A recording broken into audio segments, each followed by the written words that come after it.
Actually நாங்கள் 10 மணிலேருந்து காலையில் 10 மணிலேருந்து வெயிட் பண்ணிக்கிட்டு இருக்கோம். என்னோட வீடு பக்கத்தில் தான். ஆனால் வந்து இடம் கிடைக்காதோ, நம்ம முன்னாடி போய் நிற்கணும் அப்படிங்கிறதுனாலே நான் வந்து நின்றுட்டு இருந்தேன். ஸோ இந்த லைனில் தான் நின்றுட்டு இருந்தேன். பெரிய ஒரு ஏமாற்றம் என்னன்னா, அண்ணன் அந்த பக்கம் நின்றுட்டாங்க, அழுக தாங்க வைக்கல.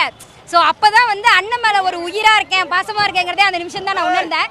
சினிமாவில் விட அண்ணன் நேரில் அவ்வளோ அழகாக இருக்காங்க. ஸோ அது வந்து எப்படி சொல்கிறது, அண்ணன் மேலே இருந்த ரொம்ப பாசம். மற்றவங்கள்ட்ட கேளுங்க, அதை பற்றி சொல்லுவாங்க. ஒன்று ஓப்பனாக சொல்லணுன்னா, புதுசாக ஒரு கட்சி வருது, நான் எதுவுமே சொல்லலை. ஸோ எந்த ஒரு கட்சியும் நாம் குறிப்பிட்டு சொல்லலை. எல்லா கட்சியும் வந்து ஏதோ பண்ணுறாங்க. ஆனால் புதுசாக அண்ணன் வந்திருக்காங்க, அவங்களும் ஏதோ பண்ணுவாங்க. ஒரு தடவை வாய்ப்பு கொடுத்து பார்ப்போமே. இந்த தடவை வராங்கல்ல, ஒரு தடவை வாய்ப்பு கொடுத்து அண்ணன் அப்படி என்ன தான் பண்ணுறாங்க அப்படின்றத கண்டிப்பாக நல்லதான் பண்ணுவாங்க. ஏன்னா வந்து சினிமாவில் அதிகமாகவே பணம் சேமிச்சிட்டாங்க. அரசியலுக்கு வந்து தான் அவர் பணம் சம்பாதிக்கணும் அவசியமே கிடையாது. நான் மீனாகுமாரி, செந்துறையிலேருந்து. ரொம்ப சந்தோஷமா இருக்கு. அவர் கண்டிப்பா இந்த டைம் ஆட்சிக்கு வரணும். நாங்க எல்லாரும் அதுதான் எதிர்பார்க்கிறோம். கண்டிப்பா எங்களோட ஓட்டு எல்லாமே அவருக்கு தான் இருக்கும். நாங்க வந்து 2 மணிக்கு இங்க வந்தோம், அதுல இருந்தே வெயிட் பண்ணிட்டு தான் இருக்கோம். சார் வரதுக்கு கொஞ்சம் டிலே ஆயிடுச்சு, பட் வந்தது நல்லா சாரை பார்த்தோம். என் பேர் கே பத்மநாதன், நான் வந்து அரியலூர் தான்.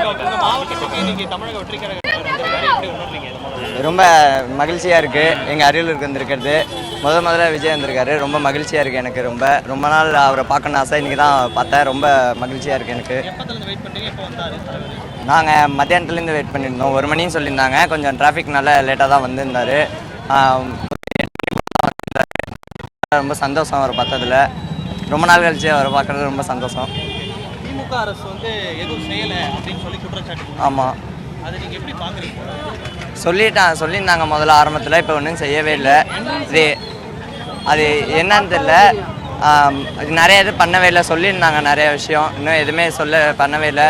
என்ன பண்ண போகிறாங்கன்னா தெரில. மாவட்ட அமைச்சர் எதுவும் செய்யலை, சாலை வசதிகள்லாம் இங்கே இல்லை அப்படின்றாரு. சாலை வசதி இன்னும் ஒரு 2 இடத்துல நிறைய இடத்துல பண்ணவே இல்லைன்னு சாலை வசதி. அது பண்ணால் நல்லாயிருக்கும். என்னோட பேர் வந்து சாம், அரியலூர் மாவட்டம் ஜெயண்டம் சட்டமன்ற தொகுதி. உங்கள் மாவட்டத்துக்கு தமிழக வெற்றி கழக தலைவர் வந்திருக்காரு, முதல் கட்டமாக இதை நீங்கள் எப்படி பார்க்குறீங்க? ஃபஸ்ட்டு எங்கள் மாவட்டத்தை வந்து 2வது பயணமாக தேர்ந்தது மிகப்பெரிய சந்தோஷம். யாருமே திரும்பி பார்க்காத இந்த மாவட்டத்தை தளபதி முதல் முறையாக சந்தித்து மக்களோட குறைகளை கேட்டிருக்காரு. மக்களுக்கு எல்லாருக்குமே பெரிய மகிழ்ச்சி, ஒரு திருவிழா போல் கொண்டாடிட்டு இருக்காங்க. அது இல்லாமல் சில விஷயத்தெல்லாம் மாவட்டத்தில் இருக்க பிரச்சனைகள்லாம் பேசியிருக்காங்க. யாரும் பேசாத விஷயம், ஆளுங்கட்சியாக இருக்கட்டும், முன்னாடி ஆண்ட கட்சியாக இருக்கட்டும், யாருமே பேசாத சில விஷயத்தை எங்களோட தளபதி வந்து நிறையா விஷயம் பேசியிருக்காங்க. அது ஃபஸ்ட்டு பாயிண்ட்டே சொன்னார், வறட்சியில் இருக்க மாவட்டம்னு சொன்னார். ஆரம்பத்துலேருந்தே வறட்சியில் இருக்க மாவட்டம்னு சொல்லியிருக்காரு. சிமெண்ட் ஃபேக்ட்ரி இருக்குது, பட்டாசு ஆலைகள் இருக்கிறதா சொன்னாங்க. தளபதி சொன்னதுக்கு அப்புறம் தான் எங்களுக்கே நிறைய விஷயம் நினைவு ஆகுது. நம்ம மாவட்டத்தில் இவ்வளோ பிரச்சனைலாம் இருக்குது போல், இதெல்லாம் சரி பண்ணணும் போல். அது கண்டிப்பாக ஒரு நல்ல ஆட்சி வேணும். அது எங்களோட அண்ணனோட ஆட்சி மட்டும் தான் வேணுங்கிறது எங்களுக்கு ஆணித்தரமாக பதிஞ்சுது.